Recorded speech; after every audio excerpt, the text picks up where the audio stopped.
point, they need to just let R. Kelly free. And this man's reputation, and you still have your fiance, and he's in jail. He's not even. He ain't even out. Right. So he ain't gonna be out for another 25 years, 30 years. You have to question someone's well-being.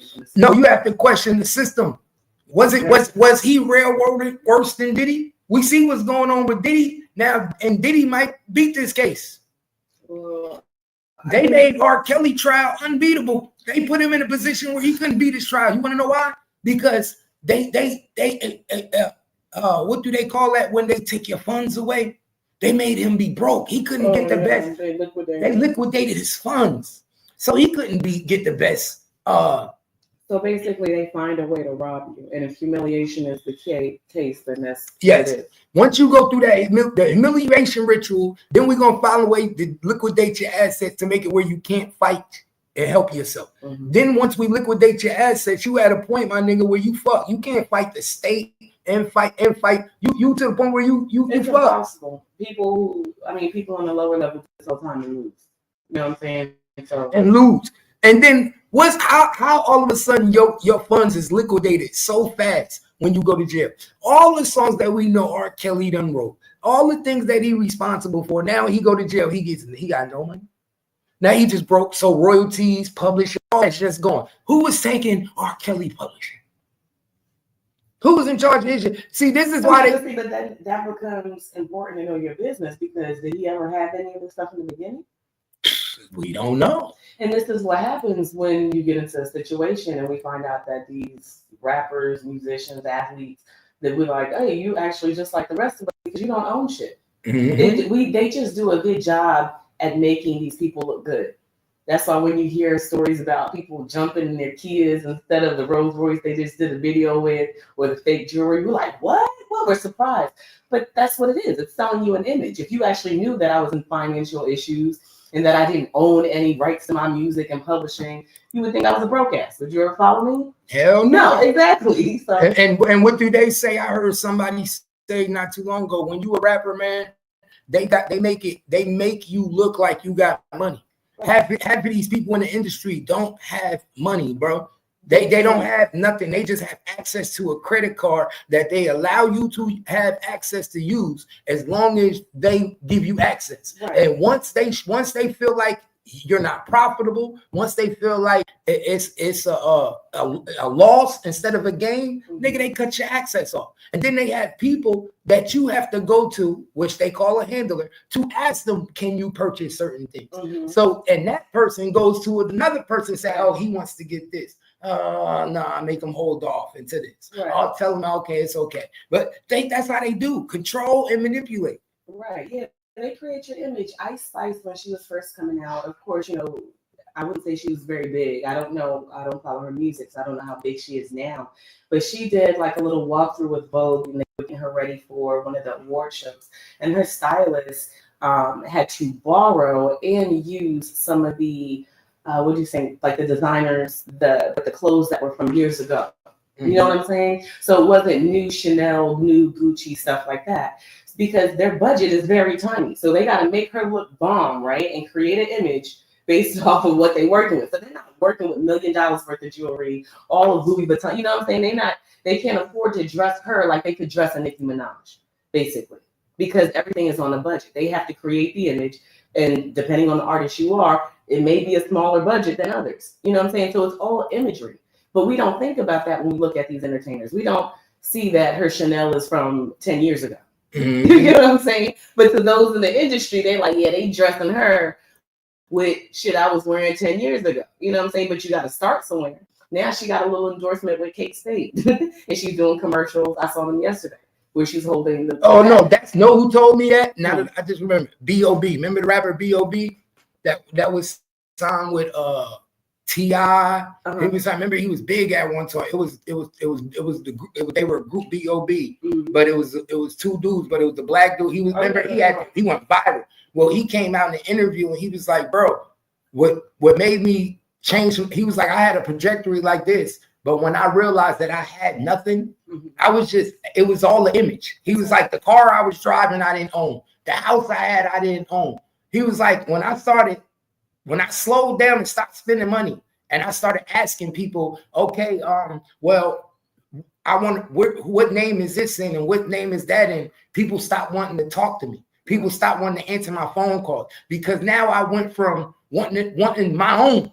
Like, hold up, I don't want this house that's in a company name. I want this in my name. Right. When all the dust settles, I want to be able to have something that I work for. Basically, he realized that they putting me through all this work like a slave, and they giving me shelter, food, and money.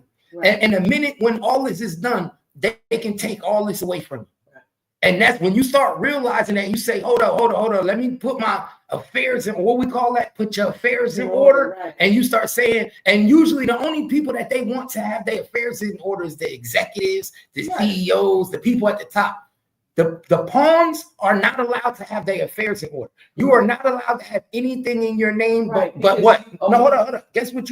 You're not allowed to have anything in your name, but what? And half of the time, they don't let you have this in your name. Jewelry. Oh, yeah. They let you buy your jewelry. That's what they call your little advancement. Right. They let you take that, fuck it up, and make you think you got something. That's the blind you. And at the end of the day, that still gets pushed to the back, just like a mortgage, where you still got to pay that back in the back of the mortgage. So at the end of the day, we still pushing that to the back of the loan, right? So we get that back. But plus, in the meantime, we got you thinking you did something. Right. You ain't did nothing. You so blinded, we give you everything. You don't realize ain't shit in your name. Right. But a lot of these people aren't coming to them with, it's not like, when we get ready to go to the bank because we want financing, right? We make sure that we have all of our affairs in order. You got stubs and all of that. A lot of these artists are coming in as just the artists. They don't have any of these things, right? We see the places that they're coming from, the family that they're leaving behind. So everything is like, okay, we'll make sure you have X, Y, and Z, but it's always going to be owed to the record company. Always. Right. You people that worry about their credit and their financials, they come to the seat and they have something to negotiate with. Record labels usually don't like to deal with those types of people. And if they do, it's only short term and the kind of their artistry kind of plateaus and it doesn't like really go anywhere. You know what I'm saying? It just kind of stands still.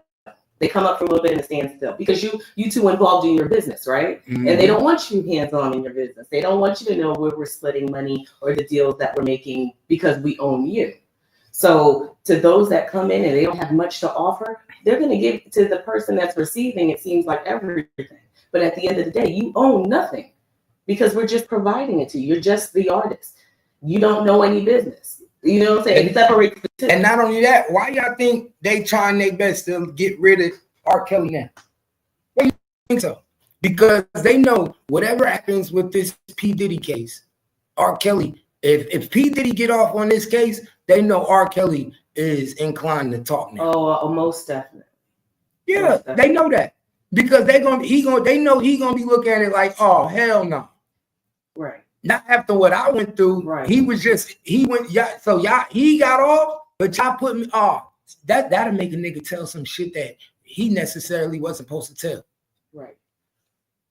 Let's see what she say though, y'all. Peep game.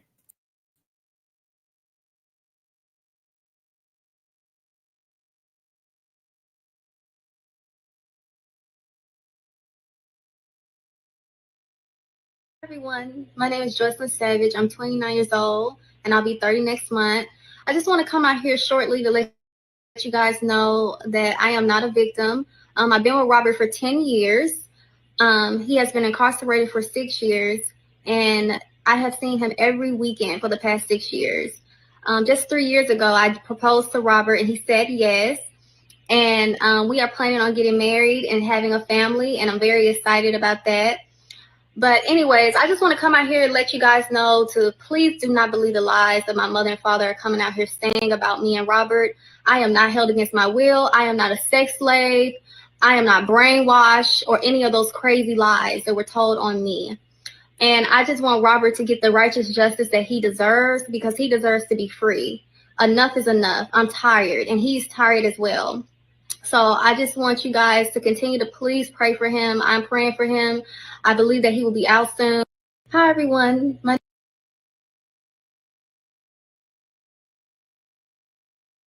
will be out soon. I have hope.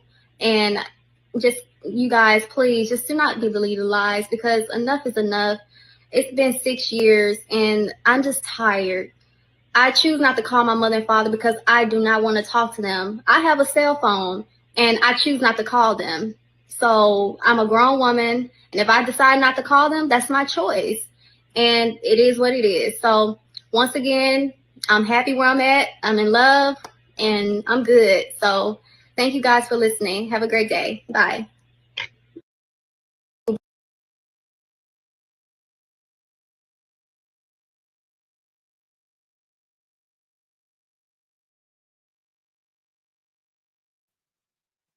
Damn. Yeah, I heard that. She talking about I got my parents' number.